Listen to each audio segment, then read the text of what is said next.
Hey, welcome to another episode of This Week at Skye. This is episode 7, and this week I'm joined by a special guest. Phil, how are you going? Hey Ashley, good. How are you? I'm good. Where are you this week? I'm in Miami. Well, I'm here for a conference, MDRT. So I got my little lanyard and I got like some special things. I'm a first-time attender. They do conferences very different over here. They're full energy, full high fives, like in the first session, and then you see all the Aussies and the Kiwis. They're like low-key embarrassed by how much energy there is. Yep. And so I lean in and I'm like, they're the ones meant to be razzing everyone else up, and I'm giving them all high fives. So it sounds like you found your people. I found my people. How good. So this week we have a few things to talk about. First up, we're going to chat about an article we found where Choosi have been sued for misleading their customers. What happened there? So ASIC have decided to take on Choosi, which is like a comparison website. The big issue was that they were saying they're doing comparisons and comparing the market, except they only recommended one insurer. So this is for life insurance and funeral insurance. And so ASIC basically has said that you're misleading consumers, and they're, I think the potential fine was like pretty significant. Whether it, goes ahead and eventuates, doesn't matter. But the takeaway from our point of view is more about like thinking about going direct when it goes to insurance. Those comparison websites, we look at it. I mean, I use comparison websites all the time for car insurance and home contents and things like that. But when it comes to life insurance, the products are more complex. They should be held for a long time. So you want to make sure you make that thoughtful choice, and going to a comparison website that has one answer is not a surprise that ASIC's kind of coming down on them. Yeah, it's definitely a situation where you're not wanting to be going direct. Using a comparison website, it's only beneficial if you're purely focused on the cost side of things. And clearly with this comparison option, it was only coming up with one choice. So that's not much for comparison, is it? Yeah. Exactly. Yeah, there's always the option of going to an advisor like us. The fee's not that much. We're comparing so much more than just the cost. We're looking at your medical history, your full situation. We do the heavy lifting for you and working out how much cover you need to have too. Lots of reasons to use an advisor as opposed to going with a comparison website or going direct. So there's a lot of chat at the moment about general advice pathway for advice, particularly around the insurance advice world. How does that impact us here at Skye? So general advice is basically the idea that, so we give personal advice. So that's the advice that we give. There's something called general advice, basically saying that we're not going to give advice or tell anyone what to do. We're going to give factual information, and then the consumer will tell us what they want. Now, the line where it gets very blurry, and this is why it's actually super interesting, because the Corporations Act basically says that if the consumer makes a reasonable assumption that your personal situation has been taken into account, then it's considered personal advice. Yeah. So I'm going deep into this. So Westpac a few years ago, they got slammed by ASIC for giving personal advice to consumers under the guise of general advice. And because the consumers reasonably expected that Westpac had information about them, and they used that when they told them to move super products. So that was when Westpac owned a lot of super products. And we looked at it pretty seriously here at Skye, because we consider many options in terms of how do we run an efficient business. But it was always that concern is, well, two real concerns. So the first reason is, and one of the reasons we ask the questions to every client is like, how much cover did you think you needed before you came and talked to us? What's the answer? Most people answer that, Ash. Most people say, not really sure. That's the main reason we've come to you. Yeah. Yeah. Exactly. I mean, people just don't know how much cover they need. Generally speaking, people think that if I cover the mortgage, that'll be enough, but often that's still underinsuring significantly. So that's one reason why we didn't go to general advice, because we would just be order takers and be told, how much cover the clients want. The other reason is if we collect any information, will a reasonable person assume that we've come back to them with a outcome based on that information? My view is yes. I find it really difficult to move to general advice for insurance, but there is a big push in the industry to move that way, and lots of people spruiking this as a great option. And I just think it's fraught with danger. I actually think it's going to be the next big thing ASIC will look at. Can you help me understand what the difference is between what mortgage brokers do and what this general advice framework would look like? Yeah, so mortgage brokers, I mean, they give Or insurance mortgage brokers, sorry. advice. Yeah, so insurance brokers is under like so yeah, if it's financial advisor, we go and take all that personal information and Mm, make a recommendation. So that under personal advice. General advice and the insurance kind of brokers, they can give factual information. So they can give like a quote table and say, here's the cost. They can give factual information about the products and features, but it's very difficult to give like factual information because the consumers, they don't know what they don't know. So, how do I, if I'm going through that process, what questions do I ask? Like, does this insurance company offer own occupation for 30 months mm, on an income protection policy or 24 months? Like, mhm, that's a reasonable question. And that's something that should be considered. But the consumer's not going to know those questions to ask. So basically, they can give factual information only. They can't give a recommendation. Now, this is where I think the lines are blurry. A lot of financial advisors who used to give personal advice are moving into general advice and with the same clients that they used to work with. mm. And for me, it's super scary. Yeah, yeah. That's a very fascinating line. How do you go from having all of that client's personal information and even as an advisor, whilst you say you might not be taking that into consideration, so you're falling onto the general, you still have that flowing in the background that, you can't take that out of your brain. Yeah, and a lot of people I've spoken to have said, like, I can just go back to my clients and I'm fully the clients are fully understanding of how general advice works and, how I'm not gonna ever cross on into personal advice. Mm, My argument is always like, most advisors don't understand the difference between general advice and personal advice from a Corporations Act mm, point of view. The client's never gonna know the difference and mm, what is and isn't personal advice. So, yeah, I'm just concerned that the industry is moving that way, and then, in 5 years' time when it all blows up, we're mm. gonna have all these people who gave general advice. The media is gonna call them financial advisors, and then it's gonna tarnish, the work that we The do. our long reputation that we've been trying to build for the last 6 years be Yeah, tarnished right. again. Mm. Exactly. Fingers crossed that's not what happens. But we have another article here as well that you found on LinkedIn, chatting about how much the industry super funds in general have been spending on advertising. It was found that all of the industry super funds were spending 423, is that million? Yeah, million Mil dollars on advertising in Yeah. 2023. That is a huge number. Yeah, so this is a financial advisor. Let me give him a shout out. Nick Donnelly posted this, and I was astounded at the number. And we like data, and we like to make sure that because someone can make up a huge number, and that number is big. So I thought it was like a little bit overstated, and so I asked him, "Oh, can you like send the article with the proof or the data? Like, where'd you get Mm, the data from?" And then yeah, so it was an AFR. So, the Financial Review article back in October 24 from Hannah Wooten, well, let's say Wooten. And yeah, basically the industry super funds are spending this much money on advertising on AFL and NRL, which mm. are fascinating. Yeah, it's interesting because the industry super funds, their big stick sort of is that they're for their members.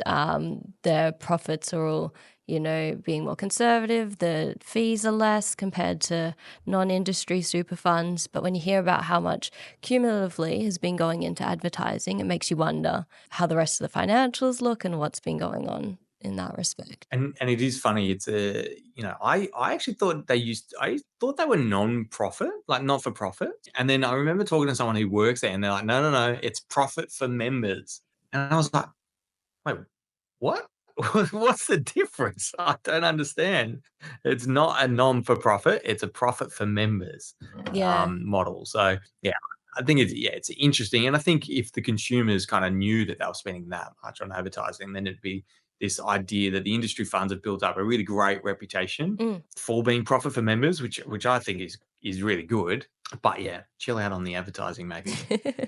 And, does it come into the fact that there are just so many options of funds so that they're all spending so much on advertising to try and compete with each other and then making the as a whole not as competitive? But what have you got going on this week? What clients have you been working with? So yeah, I am in Miami. So when I'm at conferences, I make sure I'm like fully engaged in the conference. There's no point, spending time out of away from home, away from my kids, away from my wife, to not be fully engaged while I'm here. So I try and do as little real work as possible, and make sure I soak up as many sessions, and I'm going to, all the sessions. So that's what I'm doing this week. But we do have an interesting client scenario this week, again, in the claim space, where we've got a client who's got carpal tunnel and an osteo, been on income protection claim for a while. And we're looking at 2 surgeries to try and fix everything, Wow. but unlikely to probably return back to being an osteo again. And so we're looking at, maybe can we access a TPD claim from under the any occupation TPD Hmm. claim? So that's a conversation that the team have had with the client, and when I get back, that's kind of going to be one of my first phone calls, is making a call to have a chat, talk through what's the process going to look like, Mm. because the surgeon basically said, hey, it's unlikely they'll return. Yeah.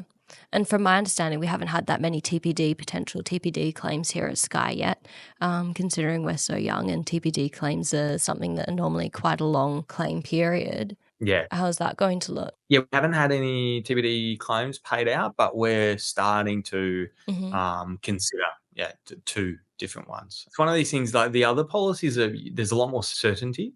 Hmm. Income protection, we generally know if it's gonna get paid or not. Trauma, there's generally a good sense, we're not doctors, but we can get a good sense if it's gonna get paid. Life insurance, obviously that's pretty clear cut. But TBD is a little bit more difficult, and yeah, it does take a while to get that paid out. So yeah, it'd be interesting going through these few TBD claims, and seeing how we go. That'll be very interesting. Looking forward to What have you hearing the got on this week? update with that. I'm chatting with a client at the moment who has a back exclusion that's come up after they've gone through their tele interview. So we do a big fact finding process at the beginning. We ask clients all sorts of questions about their health histories so that we can get a bit of an understanding, and then forewarn them in our advice meeting what terms could be expected when it comes to application time. This client didn't provide any indication of any back symptoms initially, so I wasn't able to have the conversation with her up front. But during the tele interview with the insurer, she mentioned that she'd been experiencing some back pain, and so she'd seen a physio a couple of times, and now is doing Pilates, but with her physio. So there's lots of options for doing Pilates. Some physios offer it. A lot of people are going to just their local studio. She was a bit concerned that because she is doing it specifically at her physio, if that was going to mean that is counted as treatment towards her back symptoms, and if that changed what her review period would be for the exclusion. But in the end, I just called her up, had a conversation with her explaining why this back exclusion's come up that she wasn't expecting, how it's a higher risk for the insurers to have experienced symptoms of back pain compared to someone who hasn't experienced any back pain at all in their lifetime. And just that, if she's going to the Pilates specifically as a treatment plan recommended by her physio, that's likely to continue have that recommendation for the exclusion to be kept. Whereas if she's going purely because she enjoys the class and the benefit is it alleviates her symptoms, then it's likely that we'd be able to look to get that exclusion removed in the future. Yeah, and it's always really interesting, those cases, because it's not like the answer is yes or no. Like, it's not clear cut sometimes. Sometimes it's a matter of, well, it depends on, if your physio is recommending it, and then you're doing it with them. But then over time, if it literally just turns into a hobby that you do, you go to Pilates because you go every week. Kate, my wife, just started going to Pilates because a friend of ours got a studio, so she's going. So if it converts into just a habit, just like going to the gym, then that's going to be an easier conversation to have with the insurer. And so that's why insurers and underwriters, they just want to get really clear understanding as best as they can, so they can make an informed decision. Yeah, exactly. It's never a clear cut answer, but hopefully I was able to get her some more clarity in the murky water that is potential exclusions. Yeah. And what was the reaction from the client? She was just grateful for the being able to pick up the phone and getting to understand.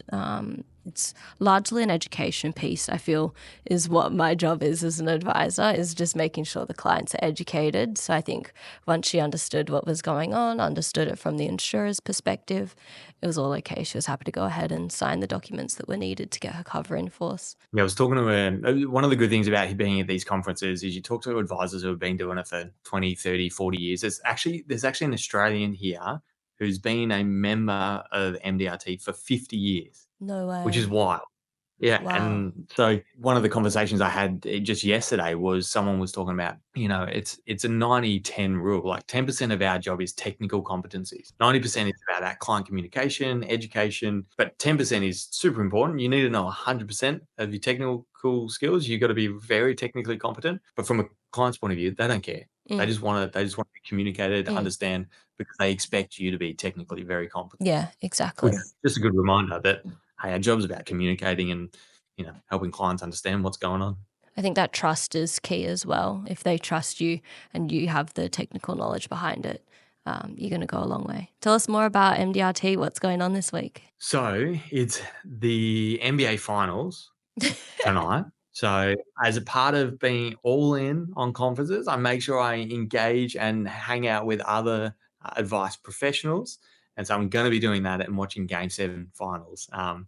But in terms of the rest of the week, we've just got 3 more days. It's basically 8 o'clock until 7 p.m. Well, they're long All day. days. So they're very long days.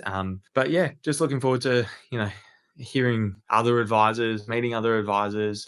One of the best things about being here is there's advisors from all over the world. So literally, well, there's a crew from Hungary. There's a crew from like Korea. There's a Japanese crew. How So cool. it's literally like every country Mm, will come to this event. So it's good just to realize that we're part of a really big community mm. of advisors and professionals, all here to learn and grow and serve our clients as best as we can. So it's kind of heartening to see a lot of other people from around the world. Very cool. Get in a room with people from everywhere doing the same thing. That must be a very Yeah. unique experience. What about you this week? What do you got on? I'm finishing up my professional year this week. So lots Let's go. of paperwork, really. Got to finish logging my hours, write down a couple of ethical dilemmas, write about just a summary of how the whole professional year has gone. So, yeah, All right, so lots of tell me about paperwork the for ethical me. dilemma. That's not unique to Skye because we've got heaps of ethical dilemmas. That's a part of the professional year It's part of the requirement. professional year. What do you have to do? What does that look like? So as part of the professional year, there's 4 quarters. Each quarter you have to log a particular amount of hours of training and on the job training. So I finished up my CPD side of things a few weeks ago. That one's okay. Have to finish logging my hours. So you have to record 1,500 hours, which I think works out to be 375 hours per quarter. And then for the last 2 quarters, once you've completed the exam, you have to complete 2 ethical dilemmas each quarter. So recorded 2 ethical dilemmas last quarter. Now, this came about in the process of trying to make financial advice more of a profession. They added in some ethics studies that everyone had to do, and now these ethical dilemmas. Advice in general is inherently, I don't know, what's the word I'm looking for? Ethical Yeah, dilemmas are there's inherent. there's plenty of ethical dilemmas. It's Yeah, like, charging a fee to a client and you're helping them invest money yeah, is inherently against each other yeah, because you want to maximize the investments, but you're charging a fee for it. So there's exactly. always going to be these kind of ethical considerations. That's the word Yeah. that we're looking for. Yeah, yeah. So one of the considerations that I'm going to be writing about is here at Skye, we take into consideration what the pre-assessment's likely to be, what the underwriting outcome's likely to be. And that normally will come at we'll rate that higher in our decision making than what the cost is.